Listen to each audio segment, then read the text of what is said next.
अगर दुनिया में ज्ञान के लिए सबसे बड़ा कोई स्थान है, सबसे बड़ा पवित्र कोई स्थान है मेरी समझ में, तो ये जेल है।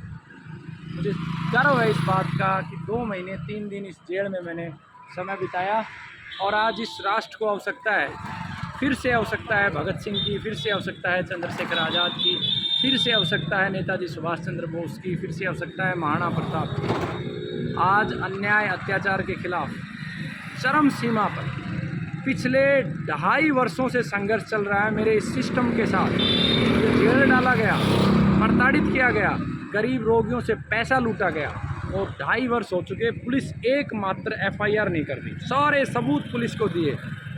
जिन लोगों के बैंक अकाउंटों में पैसा गया वो बैंक अकाउंट दिए, जिस सद्दाम हुसैन के नाम सिम पोर्ट हुई उसकी डिटेल दी, उसके बावजूद भी FIR नहीं। और आज जब मैं मुख्यमंत्री से ज्ञापन सौंपने की बात कर रहा हूं तो पुलिस ने मुझे नोटिस थमा दिया है कि आप बाहर नहीं निकल सकते हो क्योंकि आप संदिग्ध व्यक्ति हो, इस राष्ट्र के लिए काम करने वाले हम आतंकवादी हो गए। हम हमारे प्रिय मुख्यमंत्री जी को ज्ञापन भी नहीं दे सकते। जिस भारतीय जनता पार्टी को हमने हमारे रक्त से सींचा, मेरे पूर्वजों ने आज़ादी के बाद से लेकर आज तक हमेशा भारतीय जनता पार्टी और उस विचारधारा को सपोर्ट किया, वोट किया।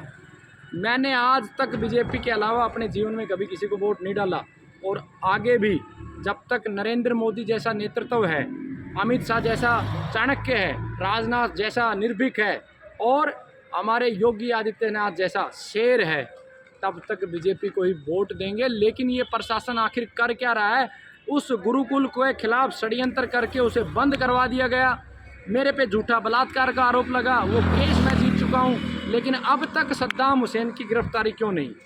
मेरे खिलाफ तमाम षड्यंत्र, मुझे प्रताड़ित किया जा रहा है। गायों के लिए पीने का पानी नहीं, मजबूरीवश मुझे अपनी गाय हरिद्वार लेके जानी पड़ी, मजबूरीवश। और आज पीने के पानी की नौबत नहीं है। गुरुकुल को तोड़ने के निरंतर षड्यंत्र चल रहे हैं। मैं समाज से, राष्ट्र से यही प्रार्थना करता हूँ, अगर भारत को बचाना है तो सबसे पहले हमारी संस्कृति पे जो हमला कर रहे हैं उनको रगड़ना होगा। सद्दाम हुसैन की गिरफ्तारी हो और सद्दाम हुसैन को समाज मुस्लिम ना समझे। सद्दाम हुसैन एक बुराई है क्योंकि ये इसे धर्म के नाते से ना जोड़ा जाए। मुस्लिम भी इस राष्ट्रभक्त हैं, हिंदू भी राष्ट्रभक्त है, सिख भी राष्ट्रभक्त है, जैन भी राष्ट्रभक्त है। प्रत्येक व्यक्ति राष्ट्रभक्त हो सकता है और प्रत्येक धर्म में गद्दार हो सकता है। भगत सिंह के खिलाफ जिन लोगों ने केस लड़ा वो भी गद्दार थे, जो अंग्रेज़ों के साथ थे। चंद्रशेखर आज़ाद को मरवाने वाले भी तो देश के गद्दार थे, नेताजी सुभाष चंद्र को मरवाने वाले भी तो गद्दार थे।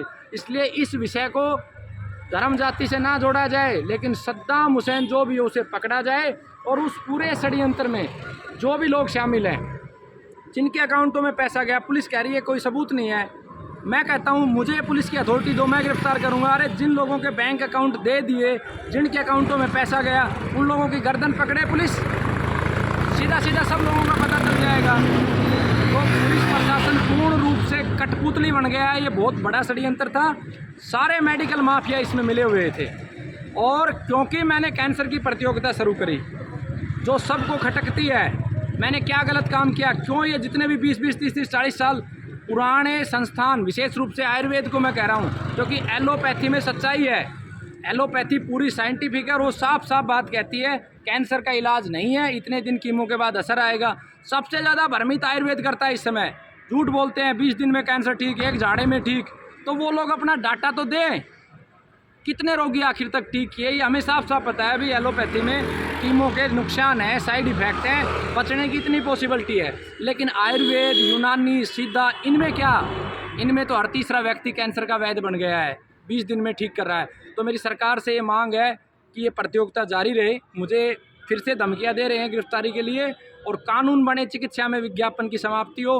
और झूठे जो बलात्कार के केस हैं, 2.5 लाख, मुझे पता है आज मेरी गिरफ्तारी होनी है। 2.5 लाख महिलाएं इस बिजनेस में उतर गई है और वो 2.5 लाख महिलाएं 60 करोड़ मातृशक्ति को बदनाम कर रही हैं। तो मैं 60 करोड़ मातृशक्ति को ये कहता हूँ, 2.5 लाख महिलाओं को दबोच दो आप, नहीं तो इतना भय का वातावरण हो जाएगा और हर शहर में ये व्यापार बढ़ता जाएगा और झूठे बलात्कार के आरोप लगते जाएंगे। और जो सच्चे केस हैं उनमें फांसी हो, उन्हें मारा जाए, तो ये सब मेरी मांग है, सरकार से मेरी प्रार्थना है, इनको स्वीकार करें, एफआईआर दर्ज करें। और 2.5 साल में एफआईआर दर्ज नहीं की, जिस देश में भारतीय जनता पार्टी की सरकार हो, नरेंद्र मोदी जैसा योद्धा हो जो भारत नहीं विश्व का नेतृत्व करता है, लेकिन ये नीचे के पुलिस अधिकारी और यहाँ का ये तंत्र पूर्ण रूप से विफल हो गया। इसीलिए मैंने प्रार्थना करी थी कि मैं जो है निर्वस्त्र होके, क्योंकि मैं बलात्कारी तो हो चुका हूँ, भले केस जीत के, हर व्यक्ति मुझे इस दृष्टि से देखता है कि इसने कुछ तो किया होगा। हर व्यक्ति का ये सवाल होता है कुछ तो किया होगा। तो भैया मैं तो हो ही गया बलात्कारी।